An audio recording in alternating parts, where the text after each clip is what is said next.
Hello everyone, welcome to Sanmarga classes. ಕಲ್ಲಿದ್ದಲು ಮತ್ತು petroleum ಪಾಠದ 31ನೇ ಪ್ರಶ್ನೆ.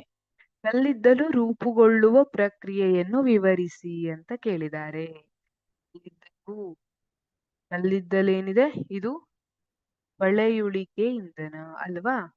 ಪಳೆಯುಳಿಕೆ ಇಂಧನ ಅಂದ್ರೆ ಏನು?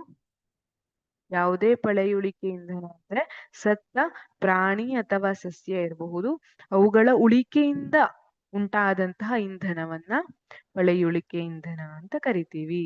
ಆಯ್ತು, ನಾನು ಇಲ್ಲೇ ಅರ್ಧ ಆನ್ಸರ್ ಅನ್ನ ಹೇಳಿದೆ. ಹಾಗಿದ್ರೆ ಕಲ್ಲಿದ್ದಲು ರೂಪುಗೊಳ್ಳುವ ಪ್ರಕ್ರಿಯೆಯನ್ನ ಈಗ ನೀವು ಹೇಳಬಹುದಾ? ಎಸ್.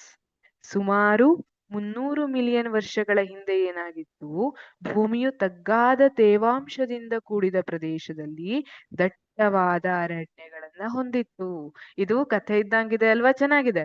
ಸುಮಾರು 300 ಮಿಲಿಯನ್ ವರ್ಷಗಳ ಹಿಂದೆ ಭೂಮಿಯು ತಗ್ಗಾದ ಪ್ರದೇಶವನ್ನ, ತೇವಾಂಶದಿಂದ ಕೂಡಿದ ಪ್ರದೇಶವನ್ನ ಹೊಂದಿತ್ತು.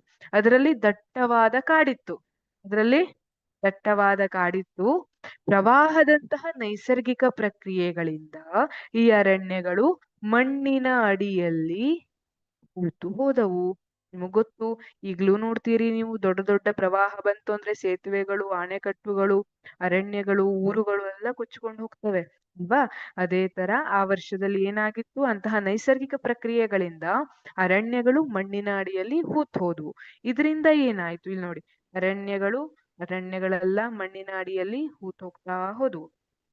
ಆಮೇಲೆ ಅವುಗಳ ಮೇಲೆ ಹೆಚ್ಚು ಮಣ್ಣು ಸಂಗ್ರಹವಾದಂತೆ ಅವು ಸಂಪೀಡನೆಗೊಳಗಾದವು.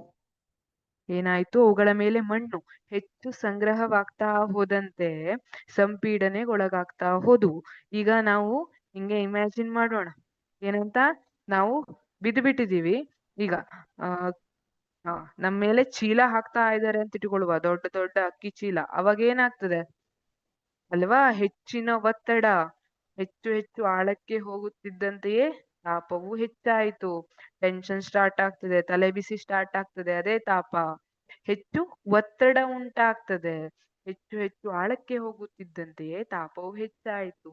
ಸತ್ತ ಸಸ್ಯಗಳು ಅಧಿಕ ಒತ್ತಡ ಮತ್ತು ಅಧಿಕ ತಾಪದಲ್ಲಿ ನಿಧಾನವಾಗಿ ಕಲ್ಲಿದ್ದಲಾಗಿ ಪರಿವರ್ತನೆಗೊಂಡವು.